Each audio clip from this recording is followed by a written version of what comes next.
बिस्मिल्लाहिर्रहमानिर्रहीम। खातिन हज़रात, हम चूँकि पार्क में हैं, तो इसलिए ये सलाम पार्क से आप कबूल कीजिए। जब बचपन में थे या अपने बच्चों को लेके मैं झूलों पे जाता था, तो ज़ाहिर है उनको झुलाते भी थे और कभी-कभी आँख बचा के खुद भी झूला ले लेते थे। और लेकिन इस वक़्त मैं मजबूर हूँ, मचल रहा दिल झूला लेने को, लेकिन हमारे जो कैमरामैन हैं वो कह रहे हैं कि सर झूला लिया आपने, तो आपकी एक तो फ्रेम से निकल जाएँगे और सीधे आके कैमरे के जो स्टैंड है वो भी सारा उलट जाएगा और सारी रिकॉर्डिंग तहस-नहस हो जाएगी।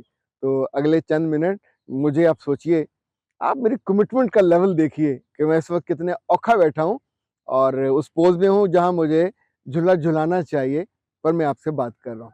और इसलिए कि आप मुझसे मोहब्बत करते हैं और मैं आपसे पूरे दिल से मोहब्बत करता हूँ और हम दोनों कोशिश करते हैं कि एक-दूसरे की से समझें भी और एक-दूसरे से सीखें भी।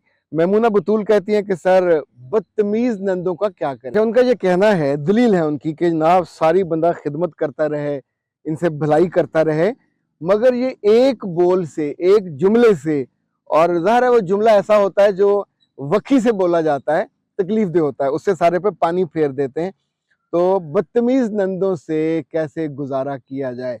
मेरे बच्चे, बदतमीज़ नंदों के साथ बदतमीज़ नहीं बना जा सकता और चूँकि जितनी लड़कियों ने ये बन के देखा है, लोग तजुर्बा कर चुकी हैं, तो end of the day they are जैसे लूज़र्स होते हैं। वो लड़कियाँ अपनी माँ की भी प्यारी होती हैं, आपके मियाँ की भी प्यारी होती, तो उनकी बात सुनी जाएगी, आपकी नहीं सुनी जाएगी। अब मैंने ऐसी ख़वातीन भी देखी हैं कि जो अपनी मियाँ के सामने बहुत हम्बल, नादान, मुस्कुराती हुई, ताबेदार, उनके जाने के बाद बदल जाती हैं। जैसे सासें बदल जाती हैं, बेटे के सामने अच्छी होती हैं, जब बेटा नहीं होता, गया हुआ होता ऑफ़िस, तो वो बदतमीज़ी करती हैं, सख्ती करती हैं। वैसे मेरे जो अंदर से आवाज़ आती है वो तो यही है कि अगर कोई बदतमीज़ी कर रहा हो तो फिर जवाबन भी करनी चाहिए। लेकिन and in the long run ये नुकसानदेह होता है। सो ऐसी टॉक्सिक नंदों के कमरों में नहीं जाना चाहिए, उनसे कम से कम वास्ता, जब वो किचन में हो आप ना जाइए, जो अपने-अपने काम आमतौर पे बाँटे होते हैं, तो उनके काम में आप मुदाखलत ना करें, आपके काम में वो मुदाखलत ना करें और इस बात को असूली तौर पे कभी प्यार से सास से मनवा लिया, कभी मियाँ से मनवा लिया, ये किया जा सकता है। अच्छा जी, पारा कहती हैं कि मेरे आस-पास कई टॉक्सिक लोग हैं और मैं तो हार रही हूँ। बेटा हार जाओगे तो आपका नुकसान है, अपने आप को थोड़ा बेहतर करें, उनमें से एक आध बंदे को मियाँ के अलावा बाकियों को ठीक करने की कोशिश करें। मिस हमज़ा वसीम कहते हैं सर ये जो लड़कियाँ पूछती हैं सास से फ्री हों या ना हों, क्या उन्होंने किसी बेजान शख्स से शादी की थी? किसी चीज़ से शादी की थी? उन्हें पता था कि इस औरत की आस-औलाद भी है, इसका मियाँ भी है, इसका ख़ानदान भी है, तो उसका मिज़ाज भी तो होगा। आपके घर में भी तो 5-5 6-6 बहन-भाई होते हैं, उनका मिज़ाज होता है। तो शादी की उम्र तक लड़की को गैर मामूली तौर पर अक्लमंद होना चाहिए, मगर लगता है सारी लड़कियाँ इससे महरूम रहती हैं। उफ़ अल्लाह! मैं समझा बहुत बेटा आप गुस्से वाले हो। आपने अपनी ही कम्युनिटी को रगेद के रख दिया। अच्छा जी, इतना गुस्सा नहीं करते, सवाल पूछने का तो सबको हक है। आप साथ कमेंट कर रहे हैं, इसमें सवाल कम है और कमेंट ज़्यादा, ओके, नो प्रॉब्लम। एक होता है सवाल पूछना, एक होता है सवाल उठाना, एक होता है किसी चीज़ को सवाल बना देना। तो ये जो सासों वाला मामला है, मेरा ख़्याल मेरे पास चंद केसेज़ ऐसे आते हैं कि जो बताती हैं कि 15-20 साल से उनकी सास के साथ बहुत अच्छी बनी हुई है। पर इस बनी हुई में आपको अपनी ज़ात, अपनी पसंद, नापसंद सबको खिदमत के हांडी में डाल के बहुत अच्छा पकाना और बनाना हो तो फिर चीज़ें ठीक हो जाती हैं। हो जाती हैं, सबकी नहीं होती, बस ज़्यादा की हो जाती हैं। और मेरी मंगनी हो गई है, प्लीज़ मुझे फेस रीडिंग का कुछ बता दें। ये है जी एके फैशन। मेरे बच्चे आप उसका तरीका ये है कि हमारी टीम से 0332 746 8746 पे सेशन बुक कराइए। फिर अपनी और अपने होने वाले उस लड़के की जो है तस्वीर भिजवा दीजिए, तो उसको फिर देख के मैं आपको बता पाऊँगा। उसके बारे में कुछ चीज़ें मैं आपसे पूछूँगा, कुछ मैं आपको बता पाऊँगा और आम तौर पे ये जो फेस रीडिंग है ठीक ही होती है। जैसे बुखार हो तो उसके सिम्पटम होते हैं और उससे डॉक्टर पहचान लेते हैं। इसी तौर पे इन फेस रीडिंग से अच्छा एक सवाल पिच के गालों वाला भी आया हुआ है ये आफ्ताब जमील साहब हैं कि मेरे गाल पिचके हुए हैं, को हल बता दें। तो मेरे बच्चे 2 हल हैं, एक तो ये कि जहाँ किसी महफ़िल में बैठे हों तो आप मुँह में हवा भर लिया करें, ऐसे बागड़ बिल्ला बन जाएँगे, तो वक़्ती तौर पे मसला हल हो जाएगा। और दूसरा हल ये है कि यार कुछ खाया पिया करो, गाल पिचके हों तो सारी उम्र को वाजिब तो नहीं है पिचके ही रहें। बहुत से लोग होते हैं ऐसे, पंजाबी में कहते हैं हड़वा निकली होंदियां ने, हड्डियाँ निकली होती हैं। अब वो पाकिस्तान हर्बल वाला, अब ज़ाहिर है यहाँ इस वक़्त मेरे पास उनका कोई पीआर पैकेज नहीं है।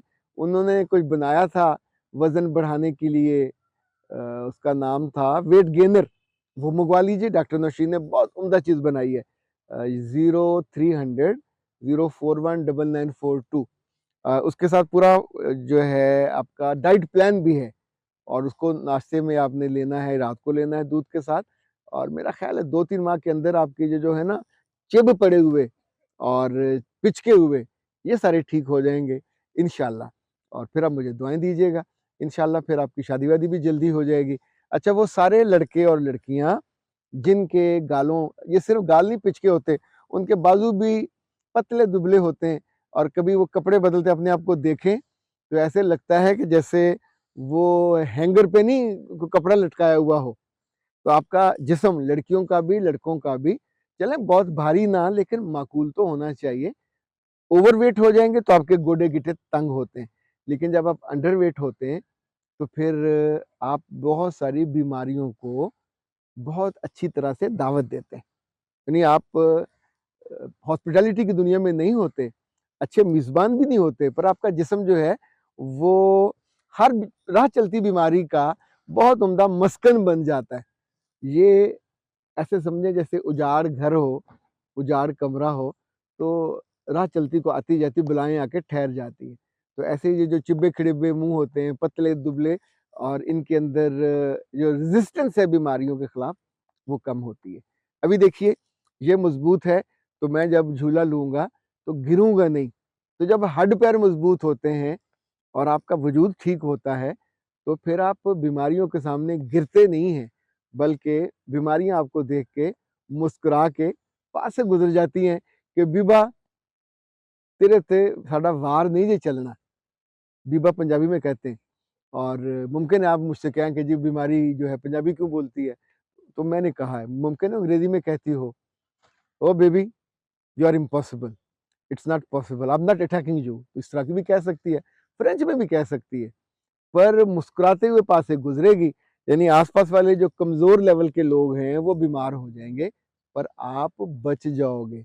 और इसलिए ज़रूरी है कि सुबह भी दूध पिया करें। दूध पीने को नहीं मन करता, दूध की कोई खीर बनवा ली, दूध से कोई और चीज़ें बना ली। जो बच्चे दूध और दही नहीं लेते और माएँ उनकी मान लेती हैं, उनकी आखिर में हड्डियाँ भी कमज़ोर, मुँह भी ऐसे अंदर को घुसे हुए होते हैं, और खूबसूरती के किसी म्यार पे वो पूरे नहीं उतरते। तो बेहतर है थोड़ी कही हुए को ज़्यादा जानें। ये जो आपका अपना चेहरा आपकी शर्मिंदगी का बायस बनता है, उससे बच सकते हैं। किसी और का चेहरा तो नहीं है ना, इस पे तवज्जो दें। सिर्फ़ देख-देख के उस पे वारी-वारी ना जाया करें कि मेरा चेहरा है, मैं कितना खूबसूरत और कितनी हसीना हूँ। हर खूबसूरती की कीमत होती है, और जैसे आपने खूबसूरत लगना तो मेकअप कराते हैं। और कल मैं एक इश्तिहार सुन रहा था, 15 से 30 हज़ार रुपए का मेकअप चेहरे का, यानी जो आप शाम को धोएँगे तो फ़ारुग हो जाएगा, ये टिकेगा नहीं। वो बेस लगा के और पता नहीं क्या-क्या लगा के वो बनाते हैं, वक़्ती तौर पे खूबसूरत। लेकिन अगर आप अपने चेहरे को पिचकने से बचाना चाहते हैं और शर्मिंदगी से बचना चाहते हैं, तो जनाब जो मैंने कहा है, इसको काफ़ी समझिए, और वो वेट गेनर मंगवाइए, और आपकी जेबों में, आपके बैग में ड्राई फ्रूट होना चाहिए। अच्छे खाने खाइए। ये जो सड़े हुए समोसे खाते हैं, इनसे बंदा मोटा नहीं होता। ना समोसों से, ना पकौड़ों से। फल जो हर मौसम का है ताज़ा, वो खाना चाहिए। बेमौसमा फल ना खाइए। इंशाल्लाह उम्मीद है चीज़ें बेहतर हो जाएँगी, और आपका चेहरा भी और आपका जिस्म भी ठीक हो जाएगा। अख्तर अब्बास को दीजिए इजाज़त, और इजाज़त के साथ मेरा दिल चाह रहा है कि मैं अब हल्का-सा इसको लूँ झूला, और अपनी दुआ में याद रखिएगा। अस्सलाम वालेकुम।